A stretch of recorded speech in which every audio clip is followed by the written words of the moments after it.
السلام علیکم ورحمۃ اللہ وبرکاتہ۔ الحمد للہ وکفا والصلاة والسلام علی سیدنا و نبینا و مولانا محمد المصطفیٰ، اما بعد۔ شرعی مسائل کی مجلس نمبر 51 میں حاضر ہوں اور اب جملہ حاضرین اور سامعین کا استقبال کرتا ہوں۔ آج کا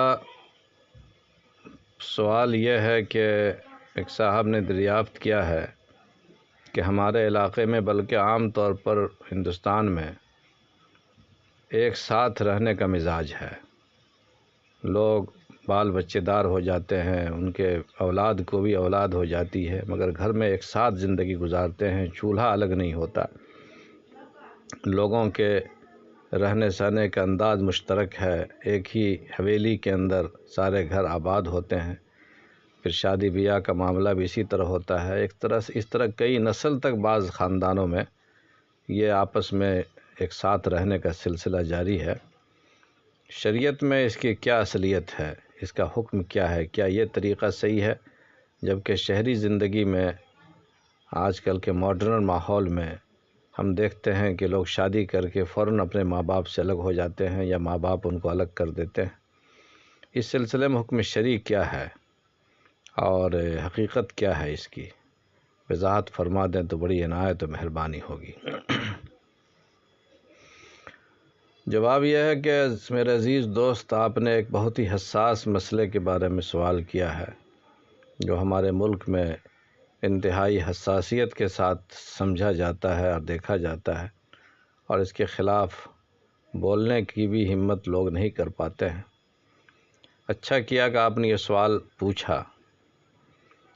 اس سلسلے میں تھوڑی تفصیل کے ساتھ میں روشنی ڈالتا ہوں تاکہ آپ کو حقیقت حال واضح ہو جائے اور شرعی نقطہ نظر سامنے آ جائے۔ اللہ پاک نے اس روئے زمین کو انسانوں سے آباد کیا ہے، ان کے آپس میں رشتے ناطے قائم کیے، ایک دوسرے کے ساتھ ضرورتیں وابستہ کی، باہم تعارف کے لیے خاندانوں اور معاشرتوں کا سلسلہ جاری کیا، اور حقوق و فرائض کا ایک کامل نظام عطا فرمایا۔ یہ سب چیزیں ظاہر کرتی ہیں کہ انسان باہم مربوط بھی ہے اور ان کے درمیان کچھ فاصلے بھی ہیں۔ انسان بہت سے سماجی اقدار و روایات کا پابند بھی ہے اور اپنی پرائیویٹ زندگی میں بہت حد تک آزاد بھی ہے۔ یہ دونوں چیزیں توازن کے ساتھ ہوں تو گھر اور معاشرہ جنت نظیر بن جاتا ہے، اور توازن بگڑ جائے تو وہی گھر اور سماج جہنم کا نمونہ بن جاتا ہے۔ خاندان اللہ کی بڑی نعمت ہے، اس میں انسان کے لیے سامان محبت بھی ہے اور اس کی پشت پر بہت بڑی قوت بھی۔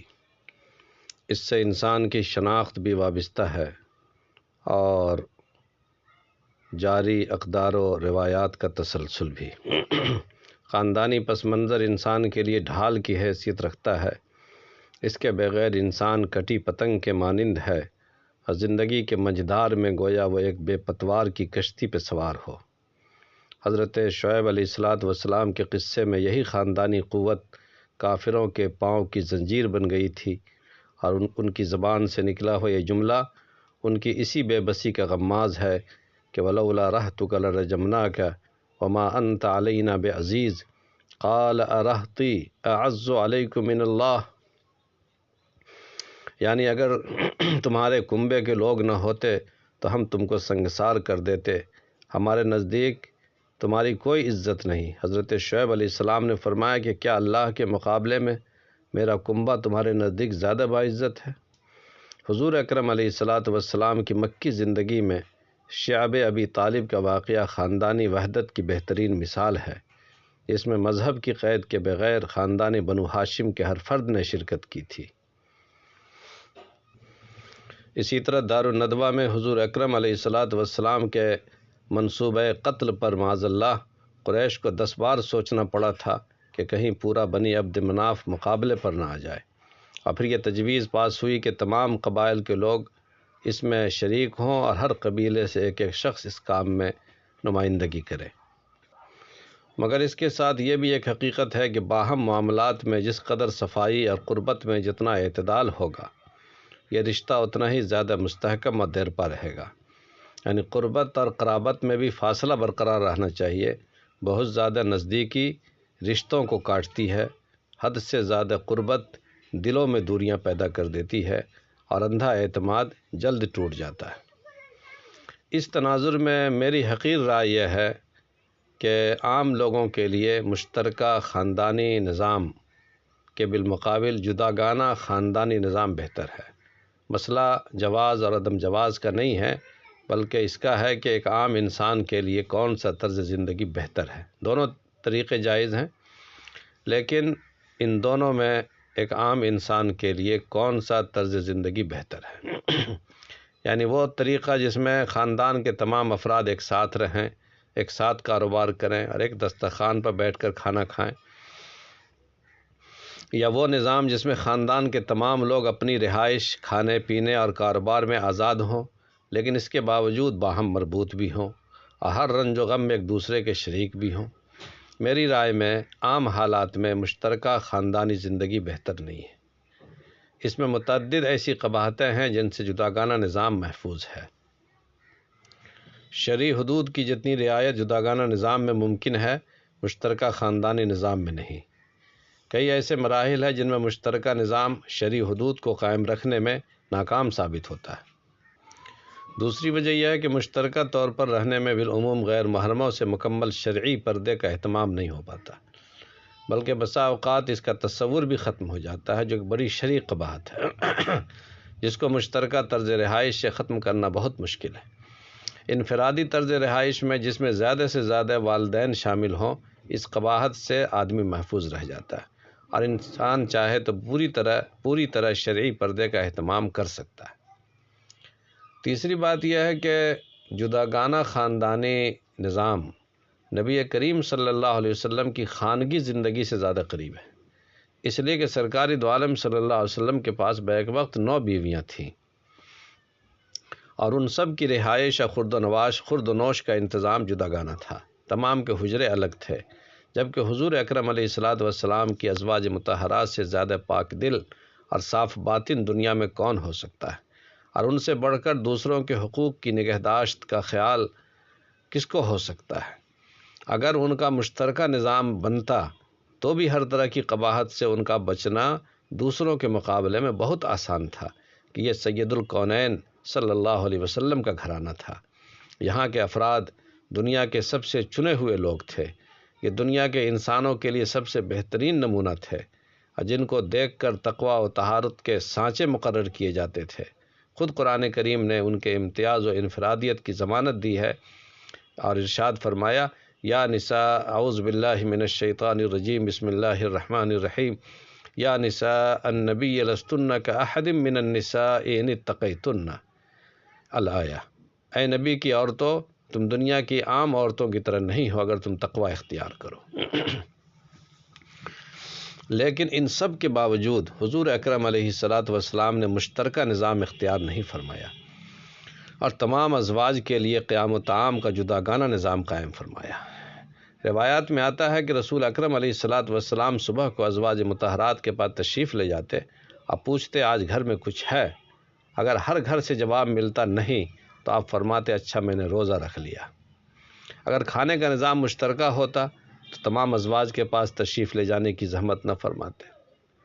بعد میں جب فتوحات کا آغاز ہوا تو آپ صلی اللہ علیہ وسلم کی اجازت سے بنو نذیر کے نخلستان سے جو آمدنی حاصل ہوتی تھی ان میں ہر ایک کا برابر حصہ مقرر کر دیا گیا، جو ان کے سال بھر کے مصارف کے لیے کافی ہوتا تھا۔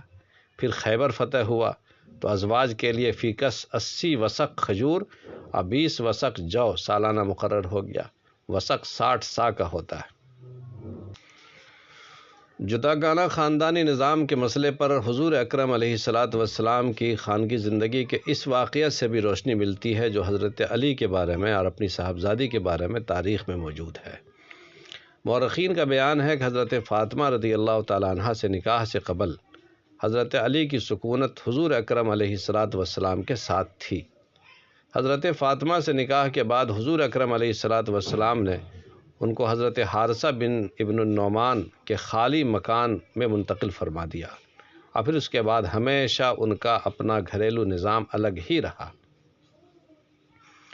اگر مشترکہ نظام زیادہ پسندیدہ اور قابل ترجیح ہوتا تو حضرت علی کو علیحدہ مکان میں منتقل کرنے کے بجائے اپنے ساتھ ہی ان کی رہائش کا انتظام کیا جاتا، جبکہ صاحبزادی حضرت فاطمہ اور حضرت علی دونوں قبل سے آپ کی کفالت میں تھے۔ اس سے یہ اشارہ ملتا ہے کہ خود اپنی اولاد میں بھی شادی کے بعد پرائیویسی اور انفرادیت کا لحاظ رکھا جانا چاہیے۔ علامہ شامی نے کتاب الطلاق میں اپنے عہد اور اپنے علاقے کے طرز رہائش کے بارے میں ضمناً جو اشارہ کیا ہے، اس سے اندازہ ہوتا ہے کہ ان کے دور میں مسلم خاندانوں میں جداگانہ رہائش عام تھی۔ البتہ بیت الخلاء اور پانی وغیرہ میں گاہے گاہے اشتراک بھی ہوتا تھا، اور یہ اس دور میں اعلیٰ اور اوسط دونوں طرح کے گھرانوں میں عیب کی بات نہیں مانی جاتی تھی۔ ایک بات یہ بھی ہے کہ مشترکہ رہائش کا مقصد باہم جذبہ تعاون کا فروغ، خاندانی رشتوں کا احترام، بزرگوں کے زیر سایہ چھوٹوں کی تربیت، ایک دوسرے کے تجربات سے استفادہ، کچھ دن محنت پھر آرام کی فطری خواہش، اور ہر شخص کی اس میں حصہ داری کا لحاظ، اور تنہائی و بے کسی کے کرب سے ہر ایک کی حفاظت، جس کی نوبت ایک نہ ایک دن بڑھاپے میں ہر شخص کو آتی ہے وغیرہ، یہی ہے۔ لیکن آج کے دور میں جہاں اکثر اخلاقی قدریں زوال پذیر ہو رہی ہیں، ان میں باہم اشتراک کے ساتھ ان بلند مقاصد کا حصول مشکل ہو گیا ہے۔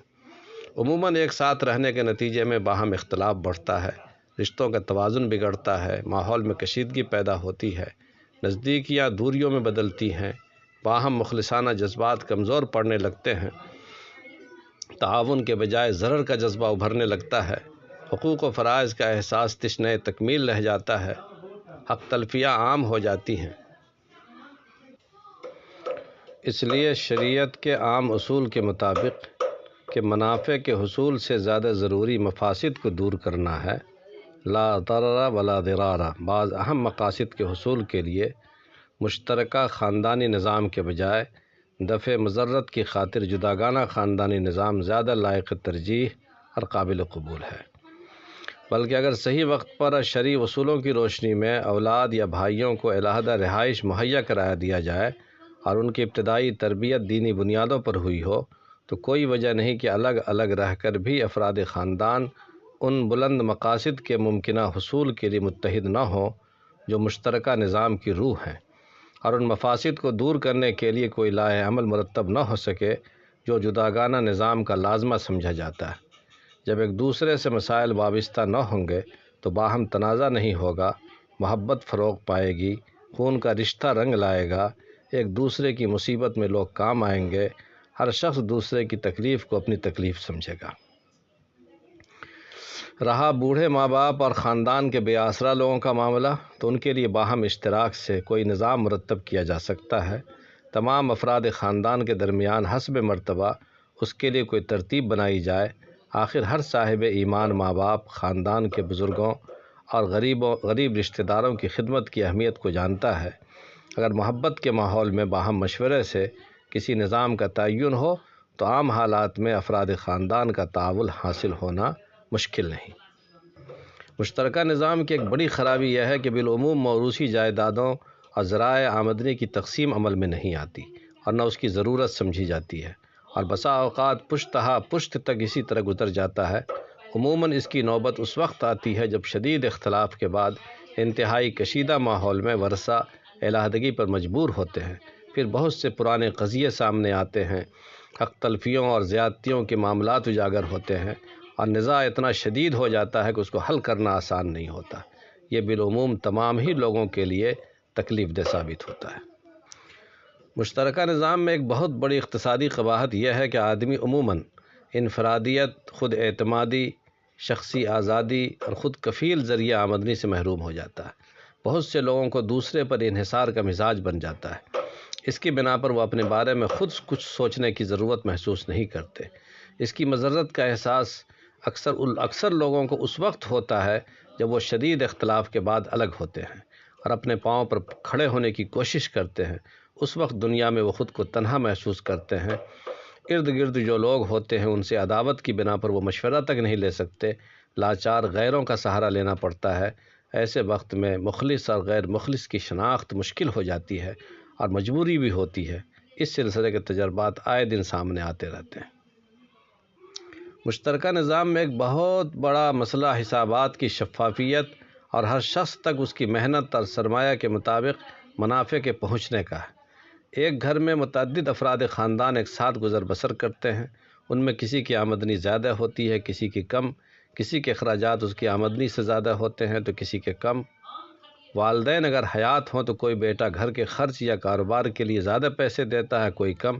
ظاہر ہے کہ ہر شخص یکساں آمدنی اور خرچ کا تو مالک نہیں ہو سکتا، ہر شخص کی اپنی صلاحیتیں اور مواقع ہوتے ہیں، لیکن مشترکہ نظام میں باہمی جذبہ تعاون کو بنیاد بنا کر اس تفاوت کو نظر انداز کر دیا جاتا ہے۔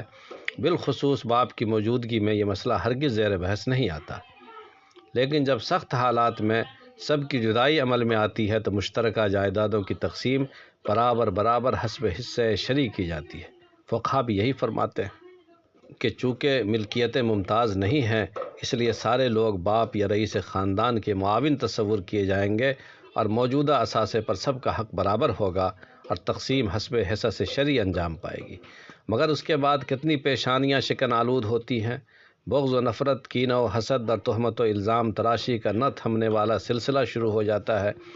زیادہ کمائی دینے والے کو اپنے خسارے کا احساس اور کم دینے والے کو مزید سے مزید لینے کی فکر، اس وقت سارا جذبہ تعاون ہوا ہو جاتا ہے اور ایک ہی گھر کے افراد باہم اس طرح برسر پیکار نظر آتے ہیں جیسے صدیوں کی دشمنی چلی آ رہی۔ الامان والحفیظ۔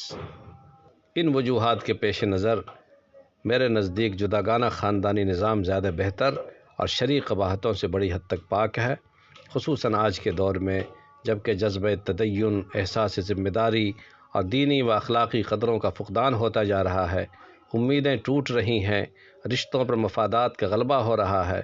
ایسے حالات میں جداگانہ خاندانی نظام قبول کرنے کے سوا کوئی چارہ کار نہیں۔ اسی کے ساتھ آج کی مجلس اختتام پذیر ہوتی ہے۔ تفصیلات کے لیے مفصل مقالات اور کتابیں مطالعہ کریں۔ میری بھی ایک کتاب اس موضوع پر موجود ہے۔ واللہ عالم بالصواب۔